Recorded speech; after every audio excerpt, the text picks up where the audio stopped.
Agtutuloy ti voter registration iti Bangged Abra para iti baet ti mapagduwa-duwa na nakaituloy ti 2026 Barangay and Sangguniang Kabataan Elections.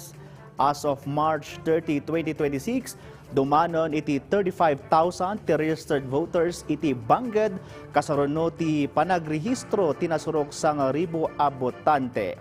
Saanan akaraman ditoy dagiti pimusay ken dagiti saanan nga aktibo a botante iti ili. Sigon iti Comelec Abra kaduan kadagiti baro a nagrehistro a botante dagiti agtutubo. Pamaneknek daytoy iti aktibo a panakipaset dagiti agtutubo iti patas a governance. Kompleto ti ili kadagiti Sangguniang Kabataan. Naituding ang mga ipatungpal ti opisina iti off-site voter registration para kadagiti persons with disability.